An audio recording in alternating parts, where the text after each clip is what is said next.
thinking about the next topic to choose, lo and behold, the mayor announced, and with a report, the goal of there being 53,000 new housing units in Boston by 2030. And as part of that rollout of the announcement, identified 2 development growth zones, one along Dorchester Avenue along the edge of South Boston, which we're looking at, and the other in Jamaica Plain on Washington Street, across from the Arborway bus depot area that the T manages. And so, given those 2 areas, the politics, XYZ, we decided to focus on the Dorchester Avenue corridor. I want to be clear that the program for tonight's presentation does not subsidize affordable housing, but what the city and other policy people are calling workforce housing, which is market rate housing for the middle class, people that want housing between subsidized affordable and what's called luxury, which is pretty much everything else that's being built right now. We're even doing a project on West Broadway in South Boston that's being marketed as luxury, and it's pretty nice, but I don't. So in a meeting with Sheila Dillon, who will listen in a minute, from the city and others, that's really a household that makes between $50,000 and $120,000 a year, and that household can either be a person or 4 people, but it's based on the ability to pay rent or to buy a condo or a house. The master plan that we gave to the design teams includes an extension of what's called Ward Street, which is this street, into the property, and also an extension of Ellery Street, which we also brought through the property to line up with this paper street that happens in the industrial properties to the north. So that defined a new parcel plan that the teams used to create their proposal, and I'll show that in a minute. But what's nice about Ward Street, it's a very nice street, and it allows the new residents of this little neighborhood that we're proposing to walk from Ward Street, stay off busy streets, and get all the way to the park system along the bay here. So it provides a real neighborhood connection to the whole South Boston, Dorchester waterfront. And so that black boundary was the territory that we looked at to create parcels for the teams to work on.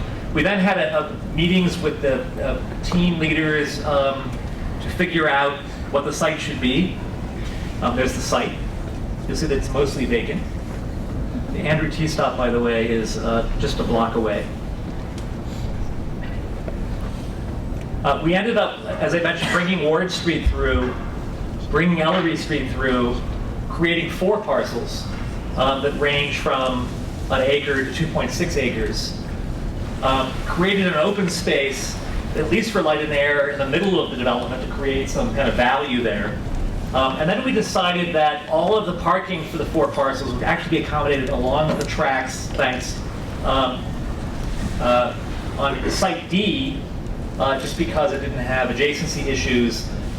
We ran the numbers at a FAR 4.7 and said that in total we had to accommodate about 0.5 parking spaces per unit. We teed it up enough that the teams knew what they were dealing with.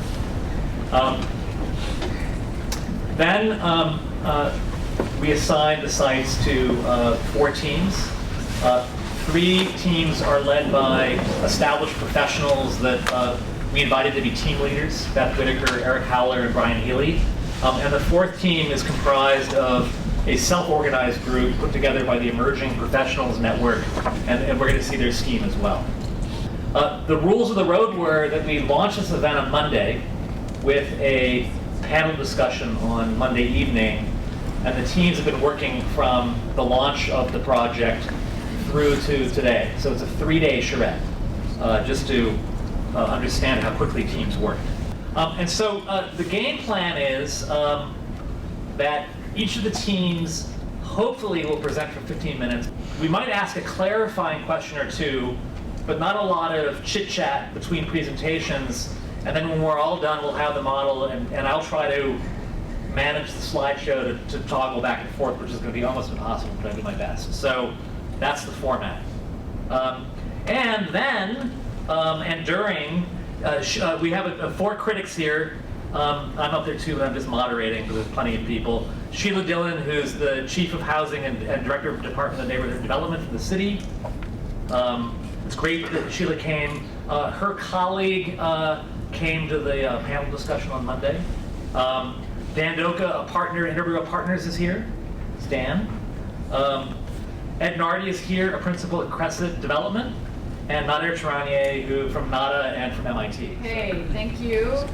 Thank you, Tim, for inviting me, I think, to be a team leader for this. I want to thank my team, Jamie Pelletier for Merge, dear Bunyaseri, is she, where are you? Here. For Merge, Emily Ashby from UTEAL. We actually mixed it up. And Charles Garcia from UTEAL. Thank you. So workforce housing. So one thing that struck us, of course, live work, we're talking about different types of housing types. I was at the panel discussion on Monday, and it was great because I learned a bit from those that had all the stats. Tamara, where are you? You had amazing stats, right?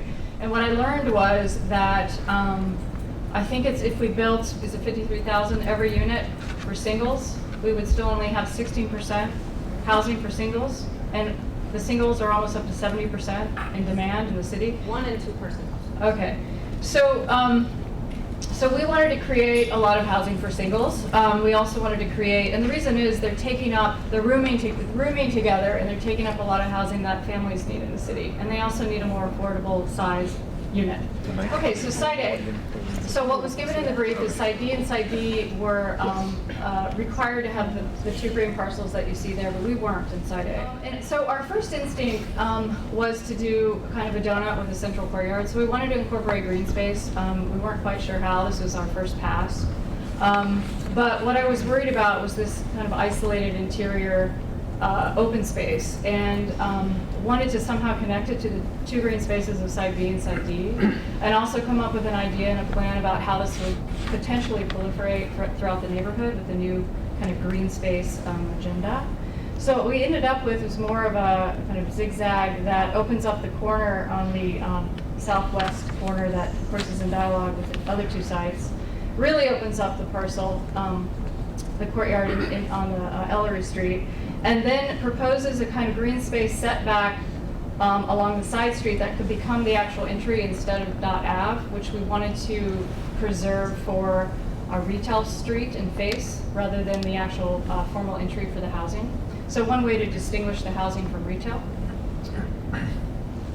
And then, of course, that would connect to these other green spaces of the other 2 sites, and also start to connect to potentially sites across the street and further growth. So we started with massing. We were allowed to do 70 feet on Dorchester Ave, but we're told that we could rise up toward the west, which we do. We want to maintain the street edge of Dorchester for more retail, more street life, and then take advantage of, we were told, up to 250 feet on the west, and I think we're at 210, dear, 210, yeah, okay. And so it acts as one massing, as you can see, with the low rise on Dorchester and the high rise on the back street. So the street front, the horizontal at the scale of the neighborhood, and then the tower in the back. Taking advantage of amazing city views that Brian has now blocked. Fair enough. We understand. It's called America, Beth. But bay views, which thankfully Eric preserved for us, along the slope face and the interior courtyard face. Okay, so programs. Program allocation, so we have live work units on the Dorchester side, so that they could become part of the retail fabric, kind of a transition type unit from the retail to the more private residential units. 1 bedrooms with private balconies off the south edge. A combination of studios and micro units in the wedge. And then in the tower, we have 2 bedroom units, so a little higher price and a little better views, even still. And then the site plan, we tried to design the entry, which is a shared entry from either side. And by the way, we worked with Mike Blyer from Landworks. Are you here, Mike? No, not yet. On some ideas about the green space and the ground plane. And so there's a shared entry that connects the 2 green spaces, and of course accesses both sides of the bar. And then we had this idea, the DOTMOD, about modular units. And so there would be a way to stack them like bricks to build up this system of the various residential types. Voila.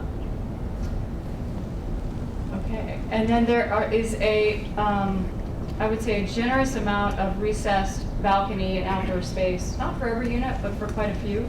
And that was a way to also modulate and change up the different facades depending on solar orientation, the kind of unit that they are, live work, 2-bedroom versus the 1-bedroom studio, the recessed balcony on the slope, and then a more textured facade on the south side for shading. Courtyard. And then just a quick series of diagrams showing the unit types. I'm not going to get in the weeds. We have several, many. But the one on the left, 85 units of studio microhousing, 132 1-bedrooms, 71 2-bedrooms, and just 5 precious 3-bedrooms in the front bar. We're really interested in spilling out retail space, having kind of exhibition space, and then having this sort of public-private entry through this gap in the tower. Unit adaptation, we have several types that can be combined for larger units, so you can either buy both or sell off one or rent one off. For intergenerational, if your family is growing or shrinking. So there's our site. I can't point to it because it's still not working, but we wanted to somehow think about how the rest of this block, this particular block, and some of this area might be developed in the future, where we can start to set up an urban agenda about these pocket parks, pocket entry setback areas that we have on our side, on the side street. And so we looked at a few different configurations and ideas about density. This is a diagram showing from 70 feet rising up to the 250, or the higher towers along the tracks.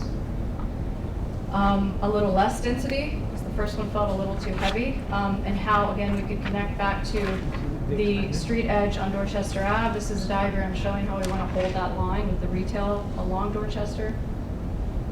A site section through our building from the city view down to the bay. Oops, there's our site. And then our stats. Okay, wait. Okay, good. Okay, so I'm Eric Howler, Chris Reed, Stas. We often work together. I invited Chris to join us on this adventure. So we call ours flex lofts, micro lease, macro unit. And that acknowledges 2 conditions. One, that the lease span, the temporal is variable, as well as the spatial. And that's something that in our discussion on Monday was actually sort of emerging as an opportunity. So as you know, the site, Andrew, is 1 stop past Broadway. The station, that's Andrew Square. The thing about Andrew Square is you can still see the skyline of Boston. That's kind of its condition. Condition now, amazing skyline views, kind of so close but so far. The site, as you know, the Olympics are actually proposed for some of this area here, so that's maybe wishful thinking. But if that happens, this makes this kind of front and center. That's kind of the exciting part about this parcel. If you came by T, obviously 2 ways to get there. Our site's the yellow one. And as everyone described, the master plan was kind of clever in sort of extensions and sort of giving everybody a sort of parcel size. We were fortunate to have the park right next to us. And just think about the scales of the blocks and things. But our urban strategy was really about how to take advantage of the conditions of the site. And working with Stas, we talked about a strategy about a borrowed landscape. And so maybe Chris will sort of take it from here. Sure. In a sense, we wanted to extend the space of the site and connect it to a bigger landscape that was out there beyond the site. This Japanese garden that does that, and it references, in this case, just a spectacular landscape. So that's facilitated by the way that the building picks itself up off the ground and really connects interior to out exterior.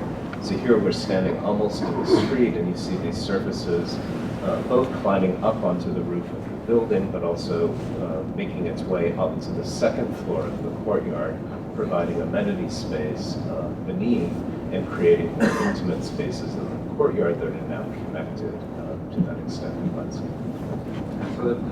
And it also helps us with the kind of daylight penetration. So we've got a courtyard where we've got a low side on the south, so we're allowing a lot of daylight in. two bars are single-loaded in this orientation and double-loaded in this orientation. So a lot of similar sort of issues. And we thought about how to get the egress out of there, locating cores and stairs to get slopes borrowing from there a little bit. So how do we rethink about housing here? Scale was one of them. We talked a lot about micro units and the need for singles and studios in Manhattan. I think the intelligence here is a kind of an extended section and a constrained plan. So they're also using modular construction to do this. In terms of program, we talked a lot about live work on Monday and the possibility of sort of merging those two. The fact that nowadays we actually do something more like this, sort of rubric or something. We don't live, we don't work, we just sort of do this. But I think this diagram sums it up. This was done by one of my students. Then we used to live and work, and now we sort of do those together. It was suburbs and urban, now it's kind of mixed. It was hierarchical, now it's networked. And we used to do one at night and one at day, but now who cares? So that's the kind of spirit of this project. It's kind of temporally sort of elastic. It's spatially, hopefully, elastic through an understanding of how the modules can configure. On the ground floor, we talked about the shop house, the idea that you could work and live above your shop, kind of an old-fashioned idea. We thought we'd give it a go around the base of the building. Temporality, we talked on Monday about, over the course of living in a unit, your family might grow, it might shrink, your business might grow, it might shrink, and so how do we sort of allow for that? And, this idea that the loft would be made of multiple modules that could expand both in section and in plan. And so trying to build that flexibility in to accommodate the new sort of contemporary live-work style. For that, modular construction, we've been following the Adapt New York sort of CAPSIS sort of production line in the Brooklyn Navy Yard. There are standard details, a rigid frame that gets sort of picked up and dropped on top. All the plumbing is sort of done in the shop before it comes out to the field, and then the connections are made. But how do we think about these things slipping past each other and creating that articulation, but also allowing for different hierarchies? So, the shop house would be able to expand this way. You might have a 12-month lease. That might be a kind of live-work zone with a 3-bay or 4-bay. You could expand vertically. But as you go up, maybe it's a 3-month lease. And you talked about temporary housing and the idea that you might have a very short-term lease that might sort of fill a gap. There's even hourly. How many? Well, I don't want to get into that. I was thinking about work. Book a conference room, hourly, something like that. But this is the kind of image of the project where the sort of units are shifted slightly, creating these sort of balcony conditions, and the sort of social life of balconies. The idea that you might run into someone on an elevator, you might sort of lean over and see somebody. I think we sort of like this idea of urban living with this kind of social interaction at the kind of thickened facade, roof plan, and then that's the overall view. We weren't sure what the neighbors would be doing. We're prepared for what we saw today. The view from Dot Ave, the view from the corner of Woodward and Ellery. And this is something that we did before for a kind of research project for Audi, where we're looking at sort of housing in relationship to infrastructure. And it occurred to me that what we were talking about in terms of this housing was what we call a share stay, where you might stay somewhere for a short period of time, and you might book, as you would a zip car, a kind of domestic space as well. And so the idea that housing could also be sort of parsed by time, and we sort of represented it here, like this is a house, you live there for a certain period of time, someone else lives there for another period of time, and someone else comes and has a dinner party in this house for another period of time. So the idea that housing is also temporal. And we talked about, welcome home, but just for now. So that's it. Thank you.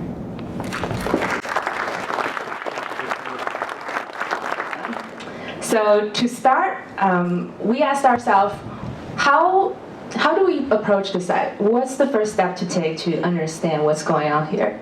So we actually went out there and interviewed a dozen residents that we met in the bars, across the street in the pharmacy store. So for example, Jeremy here, he lives in Michigan and he really wants to move to Boston, but he couldn't because it's too expensive. Liz and Sophia, single mother and daughter, she just wanted a place for her daughter to play, nothing complicated.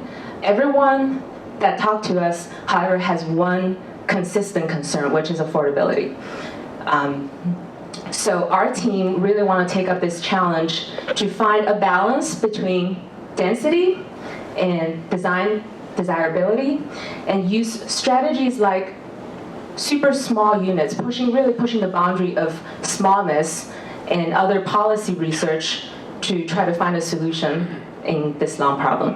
The main thing that we want to talk about it is just its proximity to the T, which is something we've basically incorporated into our design. So basically we did the same kind of diagrams where we extruded the site, kind of drove a connection from the corner, which would be close to the T, through to the park, broke up the two buildings, and then started to play with the heights of the buildings, and then looked into the context of the surrounding buildings, the scale, the height, and then articulated our proposal to basically, give this a feel of less of being one solid housing building and more kind of a traditional triple-decker Boston, variety, but also consistent language. So when we came to the presentation on Monday, and while we were reading through the 2014 report card, two main facts really struck us about Boston and its current situation. So we decided to test out two different strategies for our housing projects. The first fact that we were interested in is the major disconnect between singles and the amount of studios that are actually available. So we decided for this proposal to really densely pack as much as possible the first building. And to do this, we took note back to the residential hotel model or boarding school model, and we zoned it as transient housing. This way we were able to get much, much smaller units into the area, and we also arranged them in such a way that a group of teeny tiny units would share a communal space. One unit only provides a bathroom and a small sink outside because they're always at the hospital or buying food outdoors, and then one has a micro kitchen wall. So you can see that a typical studio these days is about 500 square feet, and we've got it down to either 260 square feet or 210. And these are just some of the amenities that we envision being in this area. And also just to note, the transient, you can rent it for a month, 3 months, a year. The reasoning behind the transient was to be able to get it smaller, but you can always release. The second fact that really came to our attention was that currently there's a shortage of housing stock for middle income, but by 2030 there's going to be even more people who really want to live in the city. So our second strategy was based off the idea of creating a dense, diverse community, focusing on community. So we provided super small condos available for purchase. And our strategies to make this more affordable is to provide bare bones condos. Almost no finishes, no kitchen, which we'll discuss in a second, very DIY. We also are going to build it out of wood framing. There was recently a project in Australia that went up 10 stories high in wood framing. Condos really create a longer lasting community, and that was something that was really important to us. And for the homeowners to make this affordable, first off, they can finish it however they would like, but also we're going to try to enact the 421A program that New York City has, whereas the home buyer will pay no residential real estate taxes for 10 years. And so this helps to fit the current need of a lot more units in the city, but also, as Melissa will tell you, the units are adaptable for the future. So we had a similar concept of adapting units over time to promote flexibility if you want to stay in the area. So one beds can adapt to studios. As you can see, there's a doorway already there that can be moved aside over time. So, I'm relating back to like in-law suites and stuff. If your in-laws come, you can buy the studio next door and turn it into a 2-bedroom. And in our 2-bed studio scheme, turning to 3-bed, you'll notice that there's actually only 1 bathroom, which we decided was okay to sacrifice the 2nd bathroom in order to get the square footage to be 725 square feet per the 2-bedroom unit, which usually is 1,000 square feet. And the rhythm of this building always goes studio, 1-bedroom, studio, 2-bedroom, studio, 1-bedroom, so that it's constantly convertible and there's a mix of units within the same area. And so this is what we're meaning by DIY. It's based off of a Berlin model where no kitchen, white walls, and the homeowner can come in and furnish it with IKEA or Crate & Barrel or Mitchell Gold, however they see fit. But what it also does is it creates more jobs. So if you want to put in your kitchen sink, which most people probably would want to do, you can create more jobs for local plumbers. It keeps the costs down for developers during construction, and it makes it more affordable for the homeowner that they can personalize. So our other component of our scheme is a common space that's in the middle. We call it the collective garden or solarium. And we created that in order to accommodate for all the tiny personal spaces that we have in the units. We're envisioning this structure to be light and airy to allow a lot of natural light and be open all year round so that people can use it. So basically the solarium needs to be a space that can be active, and it varies from activities from reading a book in the corner in the common space rather than within the unit. So it's a compromise from having your own personal space and bringing that into the sense of community and providing the residents with a lifestyle that is typically not available to most residents, being close to the city, close to the, and basically workforce housing. So this central space is really a connective space. All the facing units that are facing inward have very large windows that open up into it. All of the common spaces that serve those units are located at the ground floor or the solarium floor that are physically connected to it, and you can walk out in and out without any problem. Our structure is poking through the floor of the solarium to allow natural light into the restaurant or retail space, which then connects to the DAT. Therefore, it's all connected, and anyone can go in there.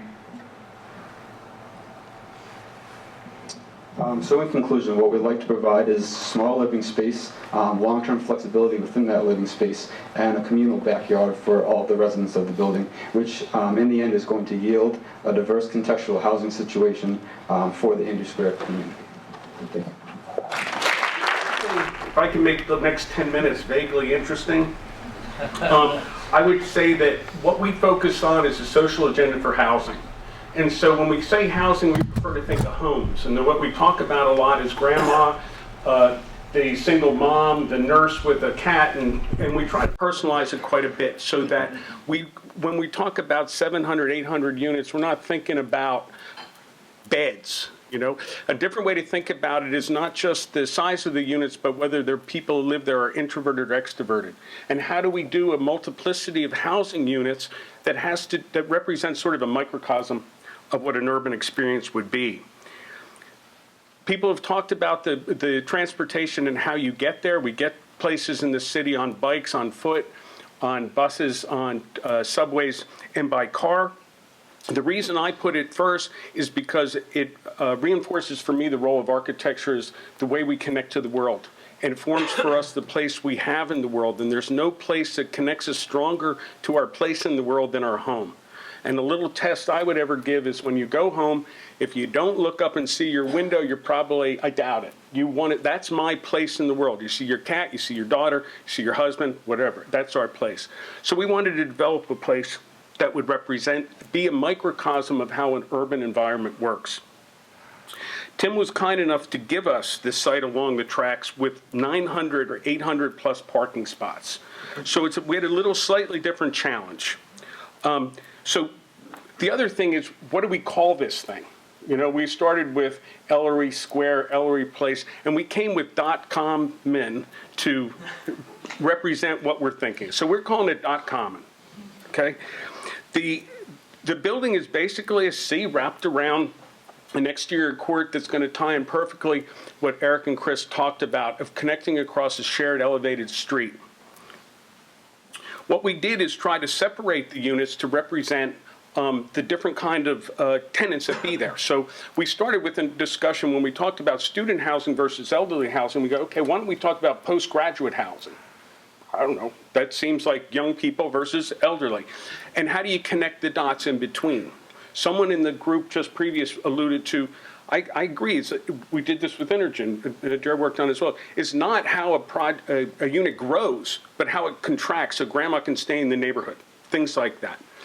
So we broke up the building into different components that will talk about how to take an advantage of the site and tying into the other components of a public exterior space. I think it's important to also think about this as mixed income. And we have to be clear that if mixed income, people are paying different dollars per square foot. And so we need to have amenities that would provide for that.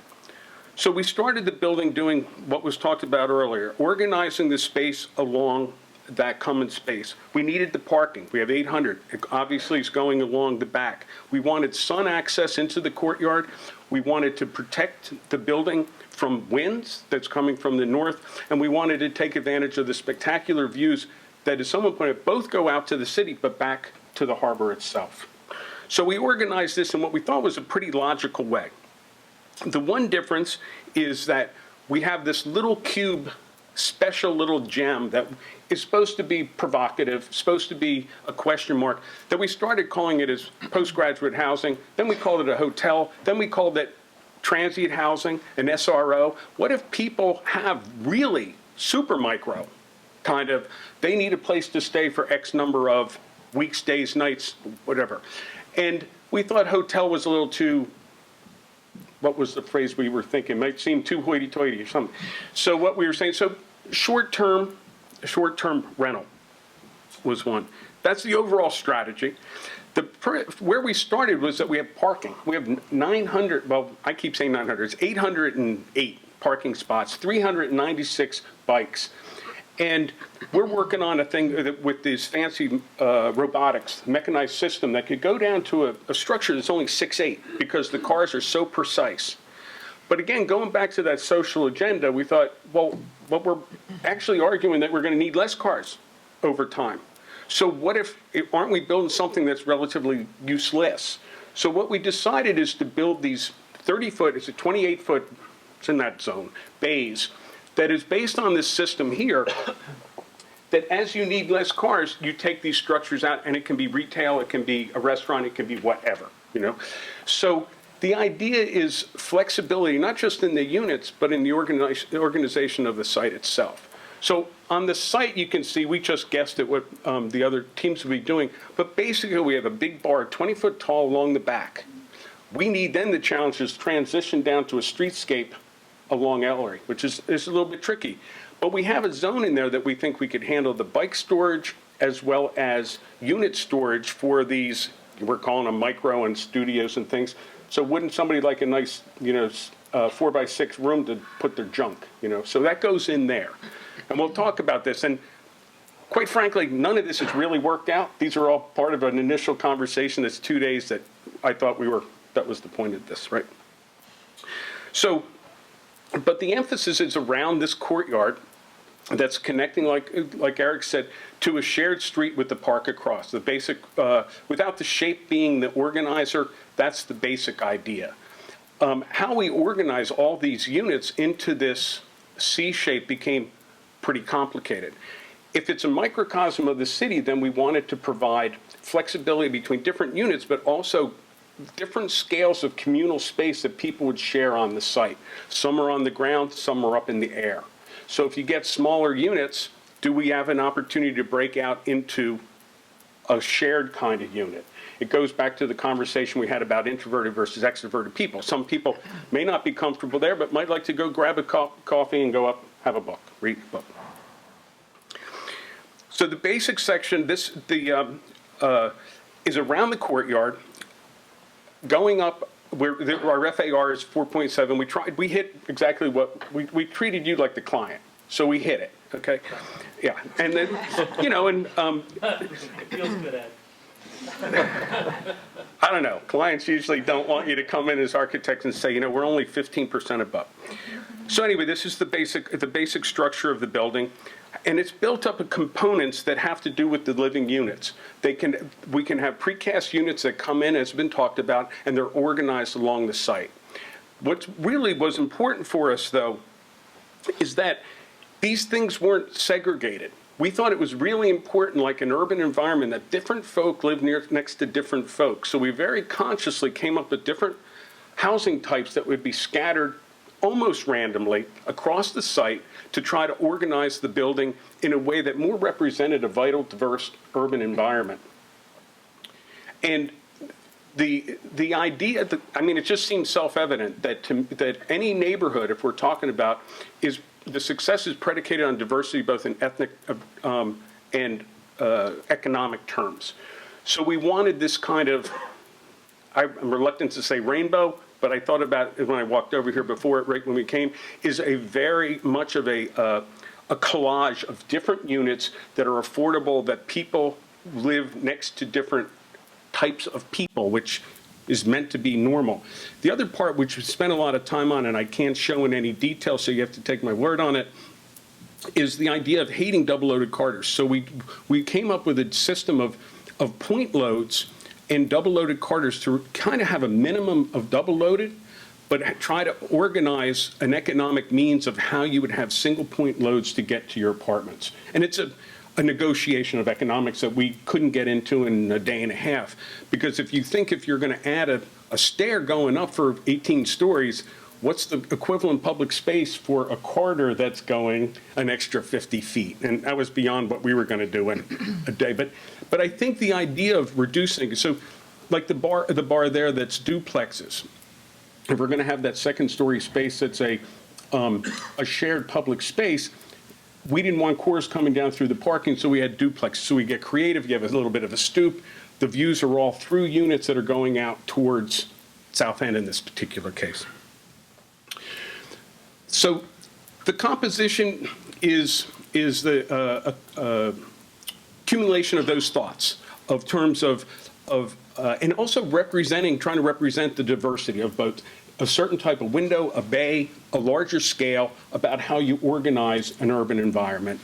And what you see here is looking down Ellery from on the roof of the T-stop, and with this idea of transient housing being elevated literally as kind of a symbol of how we live, whether it's open for discussion. But that's sort of the idea behind that. So the unit, what you see here along the tracks, is an accumulation of those different components that we talked about. What here is yellowish green are the communal spaces. There are shared smaller spaces in between. The building has a hard edge along the railroad track, opens up to the court for what we had all talked about is a communal space. How one breaks down the scale materiality of that is obviously a challenge that warrants more than 36, 48 hours, but what we're thinking is precast that could be organized and elevated into a system, that it isn't 20 components, it's 8, say, which we've done in many other projects. And this is the final slide, is just sort of how it sits into that community, connecting down to what well, surely, I just saw in the paper, I don't know where the site was, another 17-story building that's there, going down to McAllen, filling in, talking about what, the next thing would be talking about what happens over those railway tracks. Maybe there's a communal energy bank that could both protect from the 7 feet of snow someone referred to, but also provide energy for all these buildings going on. But you could see that the views are both spectacular, South End, Back Bay, and then back to the harbor itself. Thank you.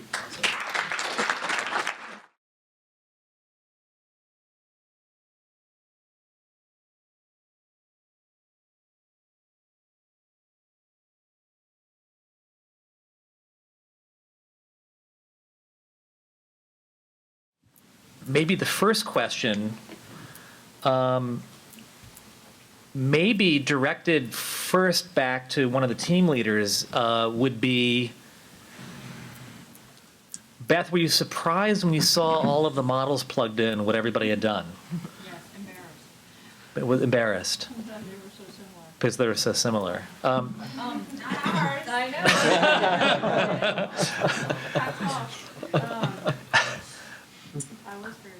You were surprised. Ed, what are your immediate reactions? My immediate reactions, I guess by way of the topic, workforce housing.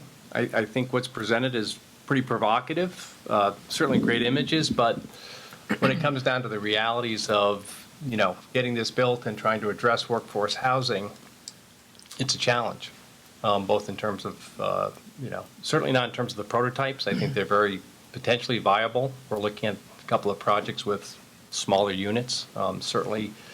And some of the smaller units we've recently done on D Street have gone very well. But I just think in terms of the environment So we're the in. unit scale, there were some innovations, but the way they were packaged seemed expensive. Yeah, Yeah. I actually think from the emerging side, that's a little bit more fundamental. I think that's kind of got honestly a leg up in terms of just the reality bent here. But Because of the shape? Because of the material? I think the shape, the material, the sizing, I think some of the imagery that you presented was very nice, very rich. But when I'm presented with a GC that's telling me I'm counting every linear foot on the exterior, and then when I turn in, that's more linear footage, and turn back out, it gets really challenging because they tell us to dumb it down, right? If you want to reach your price, you want to reach your development goal. It's a challenge. It's the perimeter per square foot. So if it's like a Victorian radiator, Yeah, per you square want to foot, put a it's- bay window, you want to put a recessed balcony, that's great, and it's a value add, but I'm not sure the value add can be offset by the income. So it's again constant balance. but maybe then let's focus then on the unit concepts for a minute. Sheila, I don't know. I mean, I think partly as a result of the excellent discussion we had on Monday, because some ideas emerged during the Q&A that maybe Devin talked to you about. The micro unit was there, which Tamara did a very good job of arguing for on Monday, but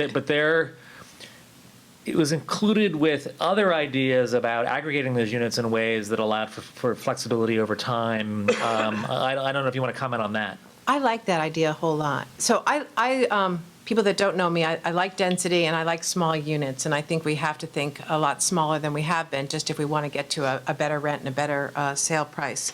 But I did like the concept that we heard a couple of times about being able to, contract a household or expand it over time. And I've artists have done that in Laconia, and there's been a few other examples where artists have bought units to expand or sold. So it has worked in other places, but in a very small scale. So I liked what I saw, and I'm very intrigued by it.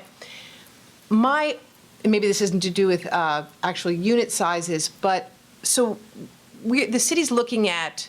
We've announced 2 areas. The BRA has a secret file, and we really have 10 areas where it's next to good transit. There's a lot of underutilized land, old industrial land, that we would like to see, good density and a lot of new housing built. And when I was sitting here trying to figure out, and maybe others can speak to it, so we're creating these new neighborhoods, and I think a lot of the illustrations show that. But I've been trying to figure out, too, how do we create connections to the existing neighborhoods. And so that's what I think some of them came up a little bit short in that short exercise, and it's a kind of an awkward site, but I would like to sort of think about that as well. Beyond lining Dot Ave with retail, let's say, but Right, and we don't know a lot more is going to come on Dot Ave, but still there's an old neighborhood, it's a bit cranky, but how do we kind of make those connections? okay. How do you suggest how that might evolve if someone says that the street wall along Dot Ave would be 70 feet, and the existing neighbors are half that, say? Right. So isn't that a bit of a challenge to the neighborhood in and of itself? Absolutely, and we're seeing that, right, sort of all over the place. And I don't think it's perfect, and you get, sort of up and down, but, good certainly pedestrian connections. And there was a lot of interior courtyards, which were lovely, and I think it would be a very nice place to live, but it did feel a wee bit walled off. I mean, I guess one of the, just to follow up with that, then we'll talk to Dan and not Aaron in a second, is that I suppose that if we're thinking about the sites on the west side of Dot Ave, it probably requires a city master plan. Master plan is too strong of a word, but a study to figure out whether those things that are on the east side of Dot Ave, in terms of ownership, building types, uses, will always stay at 35, 40 feet, or more likely to also want to get taller relative to other pressures, I think you're right. versus the things that are a parcel back where there's an actual consistent fabric that you'd want to preserve. So where the growth area is and where you'd want to then, as a trade-off, preserve the existing neighborhood is probably an important policy decision, right? No, I think you're right. Dan? Yes. What would you like to talk about? Well, where to start? Maybe a good thing that's just should start by saying that I'm totally blown away by how much work was done in such a short amount of time. Like, I can't even believe it. It was amazing. So great job. Everything was very, clear and well presented and looked great. And there's just some terrific ideas in there. So I just wanted to start by saying that. So I'm really impressed. So I think, I have some sort of general thoughts and then some specific thoughts about the different schemes. Should I just jump in? Go for it, Dan. Okay. Well, I think, and I also have an overall question, which is that no one said anything about flooding, and I didn't see any flood maps. I know this is pretty close to the Dorchester Bay, which does flood. Is this in a flood zone? Does anyone know? Did anyone look at that? No. It's not in a flood zone. I wouldn't think not, but Okay. we did not look, to be honest. Okay.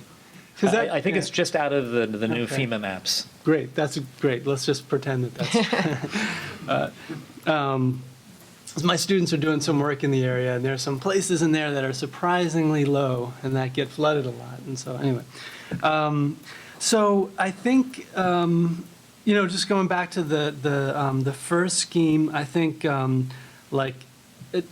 think the unit mix was really great, and I think was refreshing. I think I kind of liked the ones that had more of a robust mix. I think, I'm not sure though that, and this is I guess a comment for all the schemes, that I totally buy this idea that if we build, that we should build exclusively for singles, and that if we do that, we should sort of let, families live in the neighborhood, right? That's kind of the scheme. I don't know if that would really work so well. And I know some of these schemes, like this scheme had a great mix, right? There's some 3 bedrooms in there, 2 bedrooms. So it seems like, what seems at odds, right, with what you said in the beginning, because I thought this was going to be exclusively a kind of micro unit, 1 bedroom scheme. Majority, okay. But I had the thought, I guess, throughout also that I think everything, looked pretty expensive to me. I mean, amazingly interesting, but I kept thinking, had the same thoughts that Ed had in the beginning about it being expensive. And then I think another thought I had throughout is, and I guess this reflects Sheila's comment about connection to the existing neighborhood, is I just wondered if anybody thought about sometimes it seemed like these units were built for people who don't live in Dorchester, don't live in the neighborhood. And I just, like one slide that I think was one of my favorites of the day was from the emerging team, when you guys had that slide and we went out, we talked to people, and we did some profiles of people in the community. And I thought that was really great, and that's always a great way to start a project. But I think a lot of the images I saw, I wondered, to what extent these units would be sort of for people and families who live there.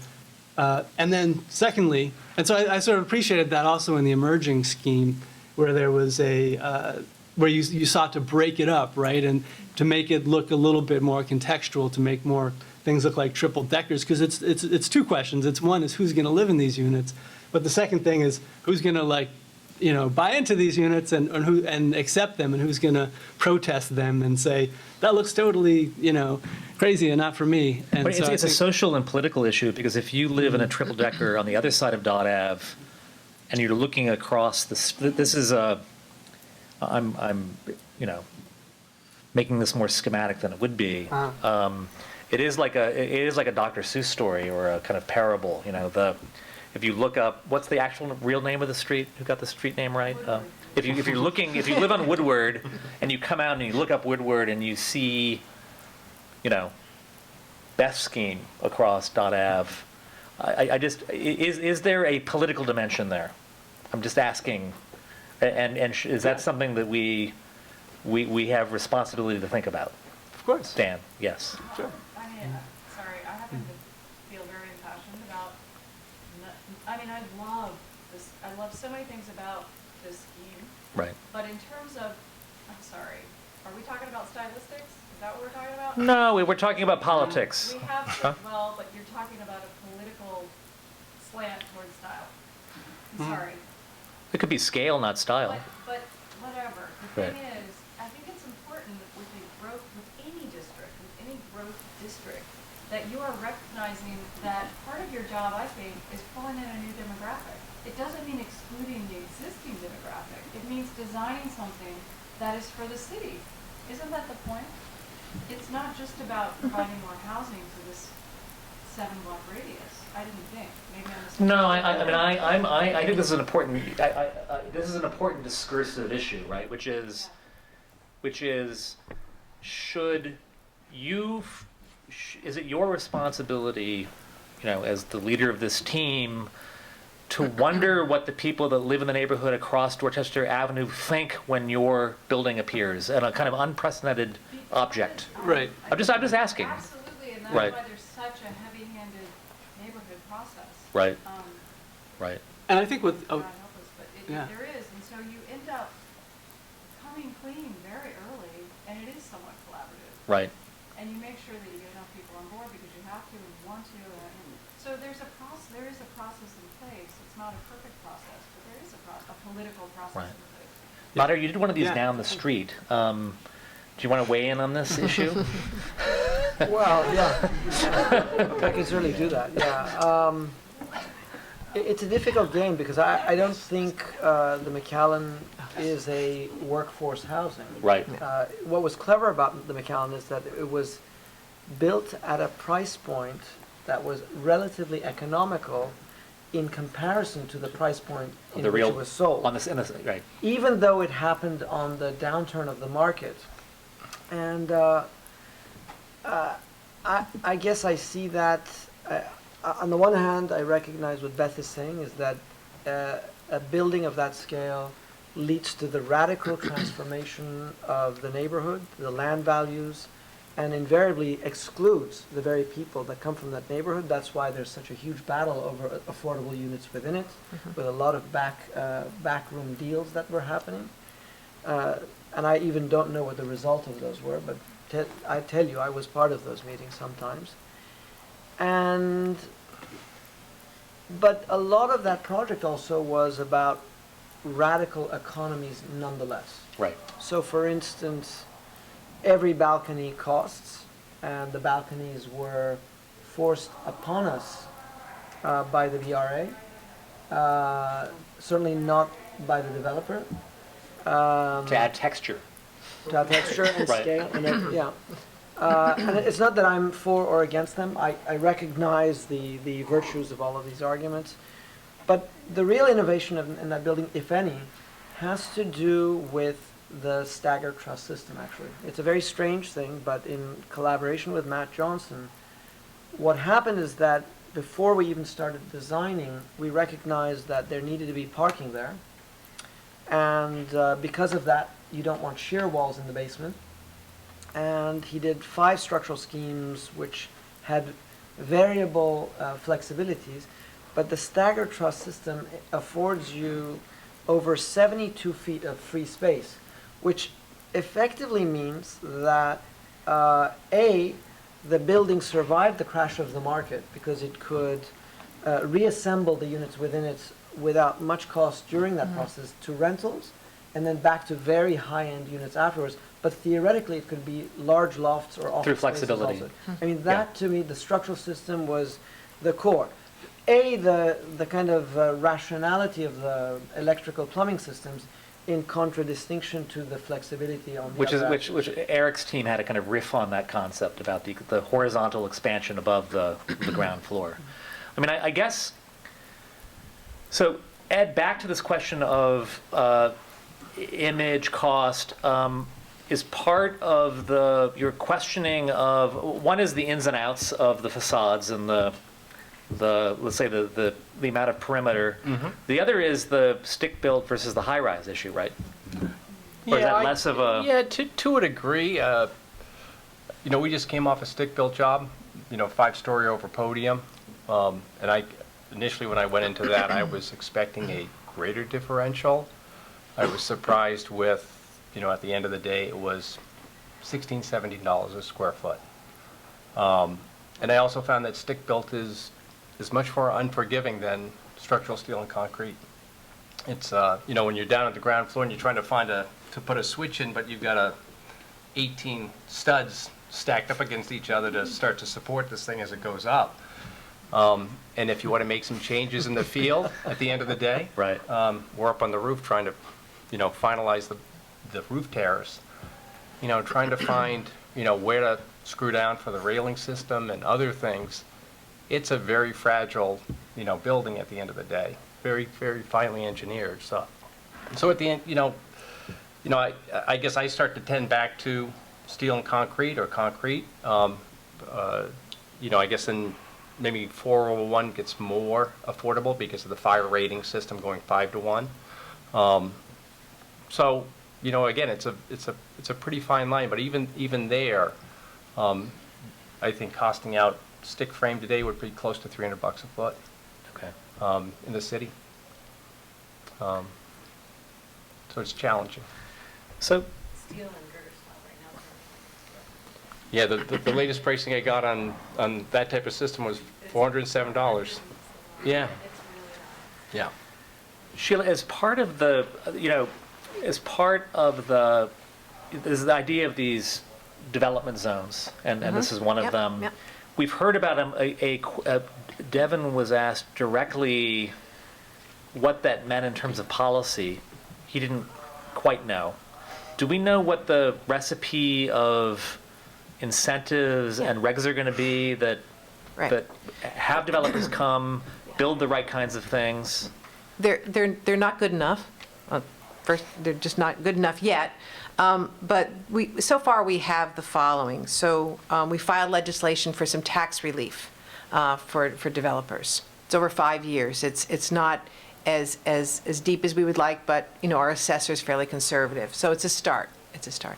We're looking at the on-site affordability restrictions to see if we can make them a wee bit less painful, keep the same number, but make the rents a bit higher to reflect a workforce. The mayor's working very, very hard with the trades, trying to get more of them to adopt a residential rate.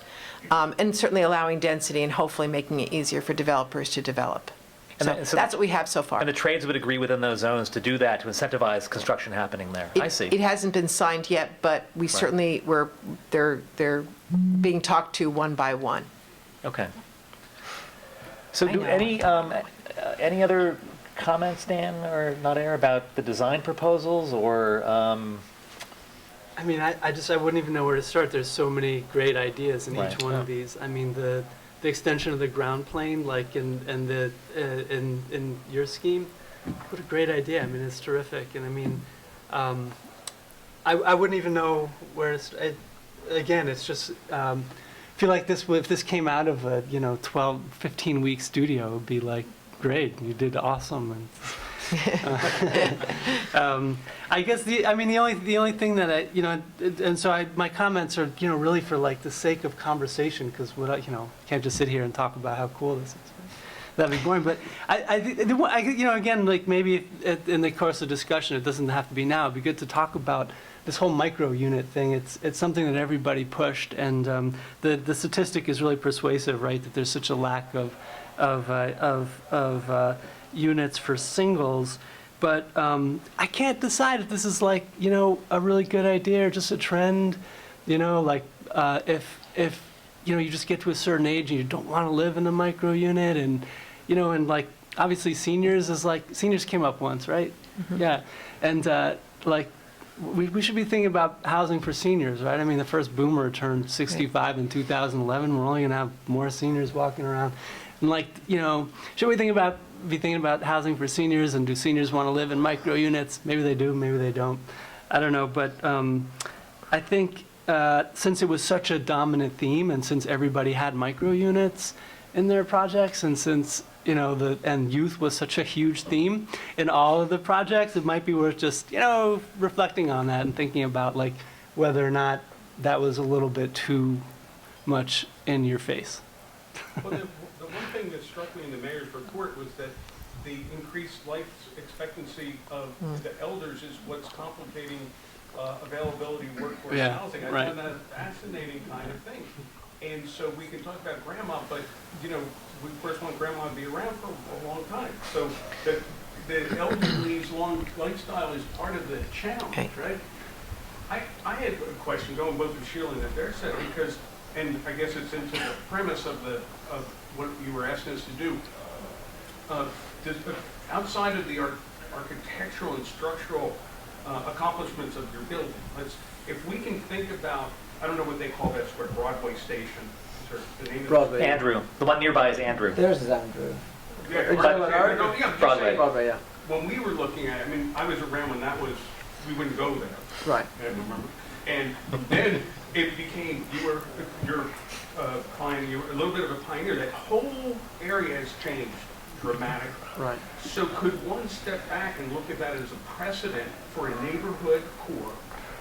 If you think of Central and Harvard, and Porter, you could do it a different way. But it seems to me that is embedded in what we're talking about, is that Broadway worked, and now you might be right that it left other people out there. But isn't that an appropriate precedent for what you're talking about, Andrew? Yeah, and I think that what was nice is that even though, by the way, the teams didn't collaborate or even talk to each other. So I mean, there's certain impulses that people followed, but beyond the sloping roofs all coming to the same crescendo, there was a very nice, almost by accident way that you could make your way through the site on a diagonal through the Emerging Professionals team, get to the center space, and then cut on a diagonal through Beth's project back out to Dot Ave. And I do think that aspect of the site is something that wasn't possible. It was sort of possible with Court Square Press and the McGowan building with the kind of driveway open space. But there's an opportunity on these sites on this end. This is a message for the city that doing some master planning ahead of private developers deciding is going to be key for doing here what didn't happen at the Broadway T-stop.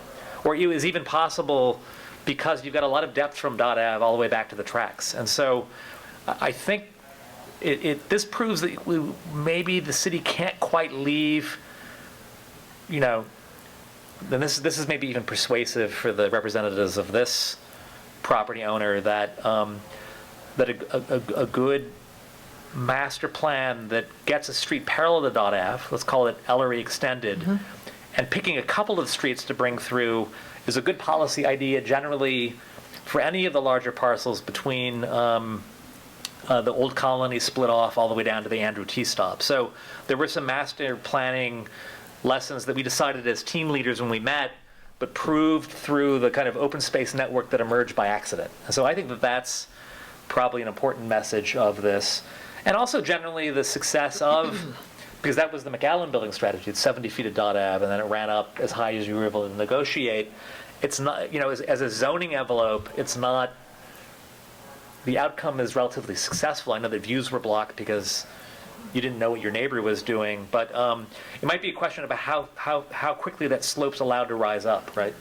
But I think it's a good test of, between 4.5 and probably 5.5 FAR and what you get too. So we'll apply the city with all the metrics because we have the data for each of the sites. Great. In great part, I think that the precondition for your project is the idea of smart growth. There are a range of other sites I think you mentioned, which probably revolve around a 5 to 10 minute walk from a T station. And then the idea that there are these sort of quasi marginal sites that are light industry can either be transformed because of existing buildings, like what Pappas did on the first phase, or empty sites that can leverage their relationship to the views, for instance. All of these used that, and so did the McAllen, to negotiate height, and then zone down in relationship to the existing context. I do wonder, though, what kind of projective thinking there could be about this that could then cast itself back onto the neighborhood.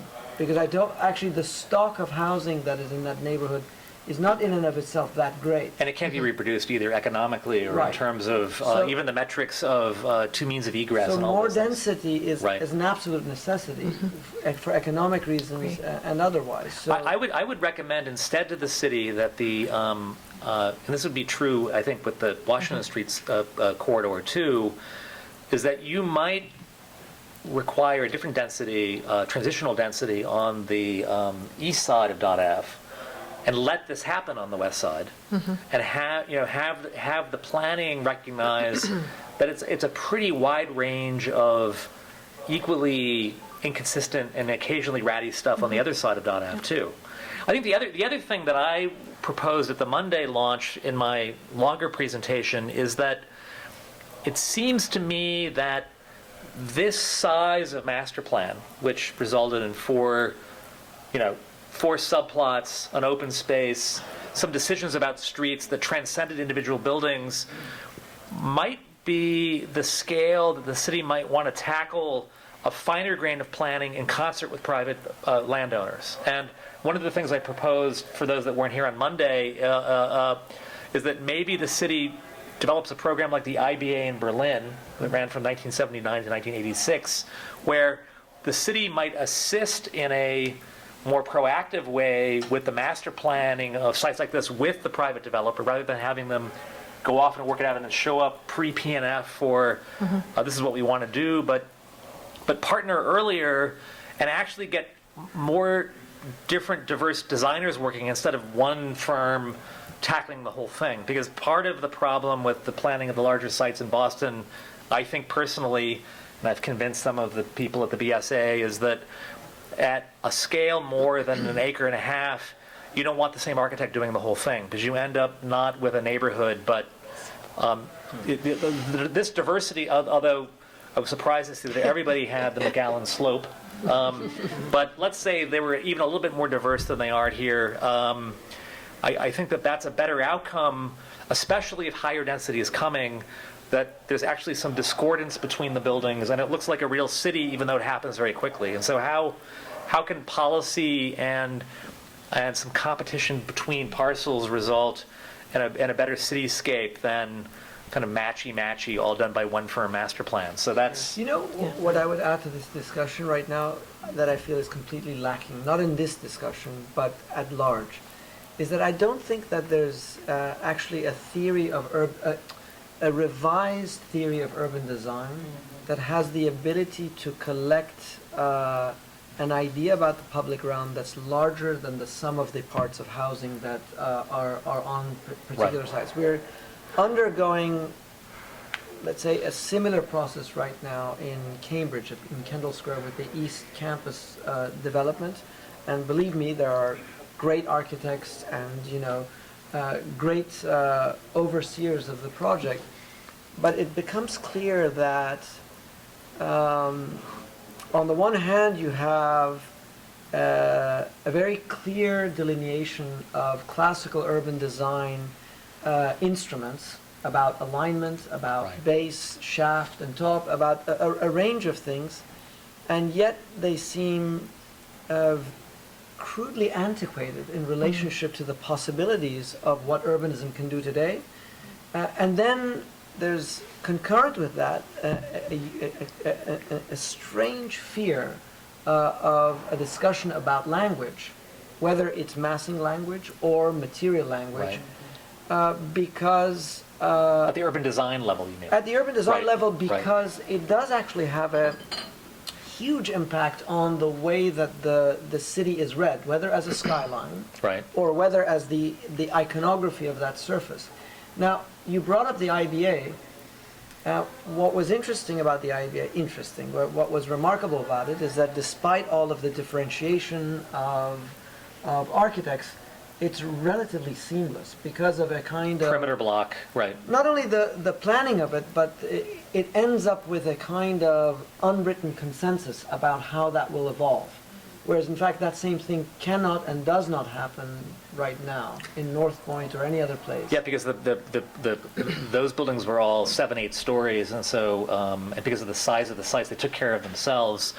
In a way, this result requires a step back to think about what the rules for urban design should actually be, because it's interesting that everybody, when they proposed a building tonight, presupposed just a 70-story perimeter block on the other side and hoped that was true, so their project would be the special one, right? Like, oh look, it's Berlin, and then my thing's going to kind of come out of it. Now, what's interesting is that if everybody is doing something special, I think the urbanism is more interesting, by the way, but it requires a different kind of negotiation because, Brian and Beth both were swirled up to they're looking across, the units are looking. Brian wanted to look at Southie and Beth wanted to look at the skyline. They're looking into each other's units. So how do you construct either a plan or maybe more interesting than that, instead of a plan, basic rules, and then a way that teams can creatively engage so that the rules aren't presupposed, which is, I would say that would be more interesting now is, now that you can see what you've all done, how would you get together and accommodate each other? And then that would be a really great plan. So maybe the mistake is to presuppose the massing in a way that's so formulaic and so strict, but to have a looser game and have a very different kind of process where people show up like this and then you really design the thing. But you purposely make it a blind taste test first to get people to, maximize their density, do their best stuff, and so maybe this is even a map of a process, Sheila, I'm saying, for how these things are done. Because maybe the mistake is Sam, that I think it's a bit disingenuous that Eric, Beth, and I see the world as differently as people might that are put together in the Kendall Square. We've all worked together. I mean, Right. It's not surprising to me at all. Right. So when the Dare's referring to, and there's some firms in New York or Chicago, it's a different dynamic. If you put together, let's just for sake of discussion, like-minded folk, Right. and we would work together, some of the little jibs and jabs would reconcile themselves. Right. I don't know in any detail what the Dare's referring to in the Kendall Square, but I can imagine the interface is a bit more challenging because of maybe differences of opinions or backgrounds or not knowing. But maybe Brian, I'm actually not trying to personalize that process. I'm trying to say that we're in a moment right now where it's not enough to establish the autonomy of urban design versus architecture. Right. Urban design has to be as conscious as of the architectural implications of certain tenets, in as much as architecture should always already be mindful of the urbanism it produces. I think the problem with urban design today is that it sets up a template with some prediction of the desired result. It exists, and the architects come in, and I think of urban design was structured more like game theory, and it allowed the working out of it to actually happen as a call and response, being more conscious of the kinds of urbanisms that were even on display here. The resulting new neighborhood would be more compelling visually, would have a much more nuanced open space network, would have, even at the social level, better negotiated relationships between things. Oh, I was going to do a pet shop, and so what you get now is you get a very strict because we do them too, by the way. You get a very strict, set of guidelines, and everybody's got a sandwich wrap place in a Bank of America. It's what you end up with, and the buildings all look the same, and you get the kinds of districts where everything's new, and everybody's trying the scale of the bay window to make it different, but the thing is still the same. Tamara? I have one question of the emerging professionals group, because I don't think you showed your stats. So how many units do you have in your project? We have 391 units. Because it points to me to the fact that maybe even FAR is kind of a really blunt tool. And when you're looking at if the goal of providing as much affordable housing as possible on the site is measured in the amount of people that get to live there for the amount of building that you built, which is basically really related to the cost per unit, that if they got almost 400 units in that massing versus, let's say, Brian's is, 678 for your massing, granted you had all the parking, which is an unfair component. But there's this sort of FAR, notion of FAR is maybe also not correct because they didn't need the 4. What is your FAR? 3.5. 3, right? 3.5. Yeah, I think dwelling units per acre would be a better way to measure, right? these Because I think things. one thing we end up struggling with when we get a site from the city and there's the developer saying, well, I get this FAR, so I have to build all of it. But then the neighborhood comes by and says, but we don't, any more than 100 units is just, we can't possibly take it. And so, the units end up getting bigger, and it's this kind of cycle where you can't actually build a lot of small units in a place. Can I get one thing which I've been thinking about a lot lately too, is that, so if you get your costs down to build housing, it doesn't necessarily mean that you're going to get more affordable housing.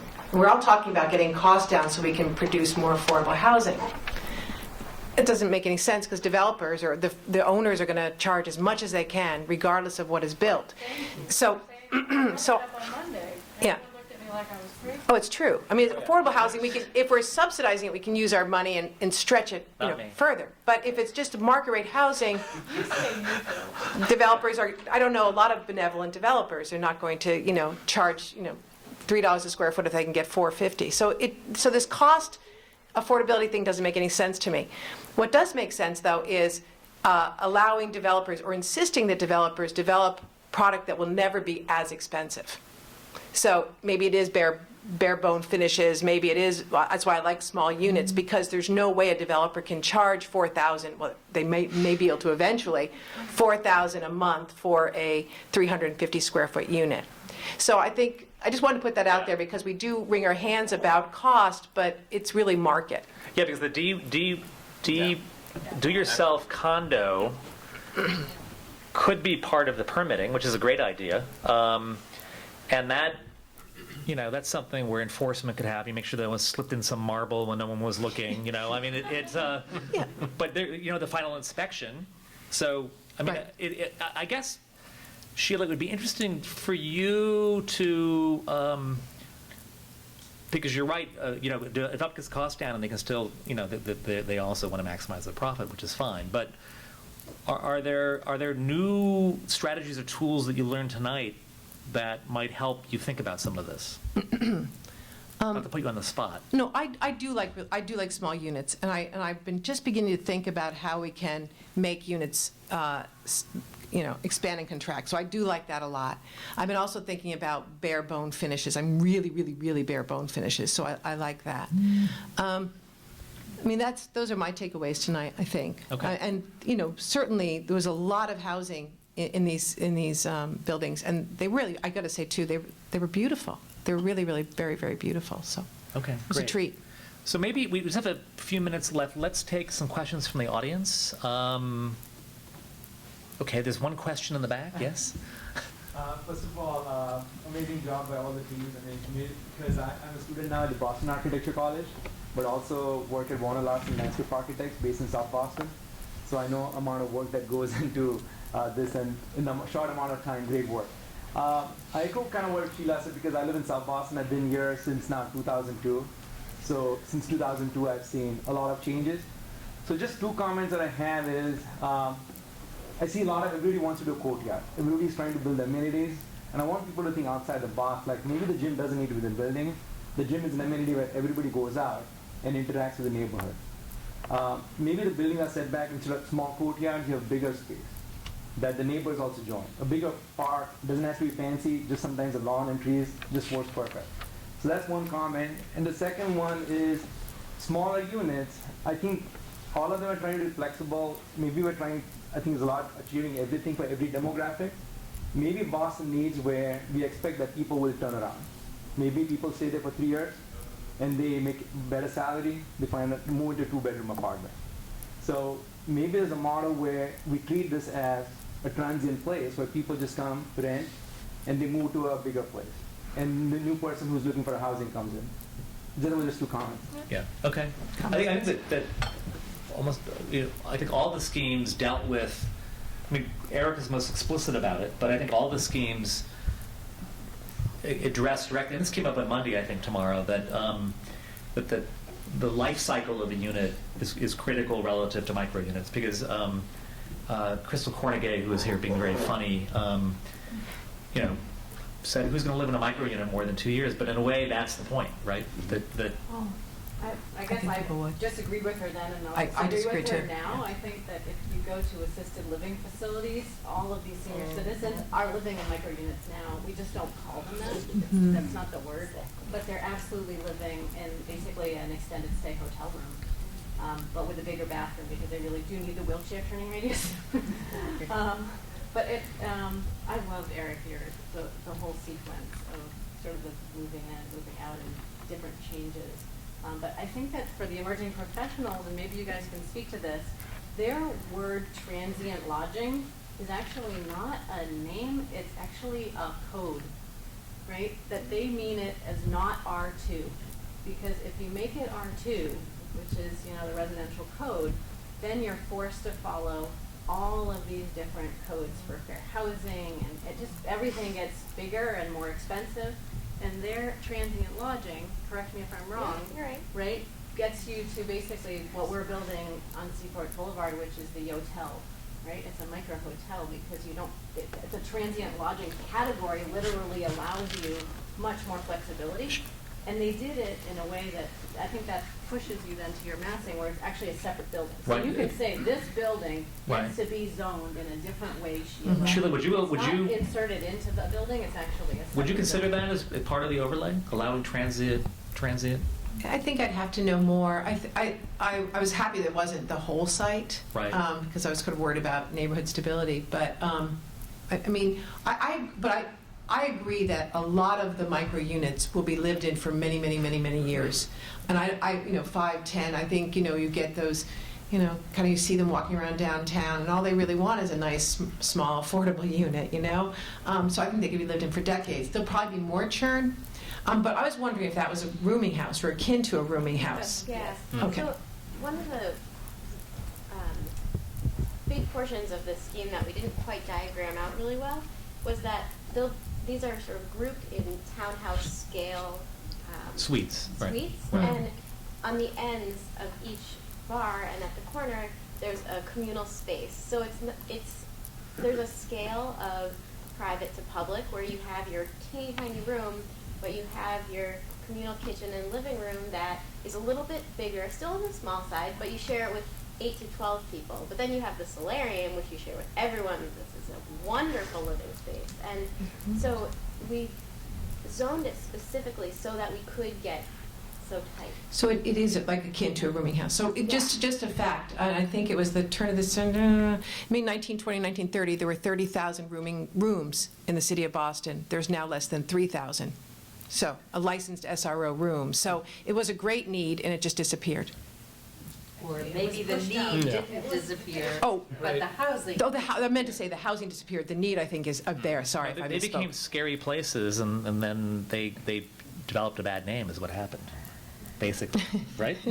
Can you do some research on this? Huh? I don't know if they were ever scary. I mean, I think that they just got pushed out. I mean, South End, Back Bay. Yeah, I think, and it's interesting that the transient is it's okay when it's middle income, but it's not okay if it's like a traditional SRO, But why would the city would be worried about the politics of this? To have 33% of a site could be transient housing versus. I think it'd be harder neighborhood sales, certainly, but maybe not impossible, but harder. Okay. So maybe one more question. Does anyone else have a question? Because we should probably wrap this up. No? Jury, any final comments?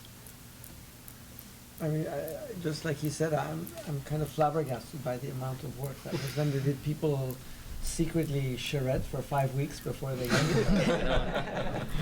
They didn't even have files until about a week ago. So, anything else? Ed, Sheila, is that good? No, I'm inspired. So thank you. Thank you. Great work. Okay, great. Thanks, everybody. We have a modest discussion over here. Enjoy.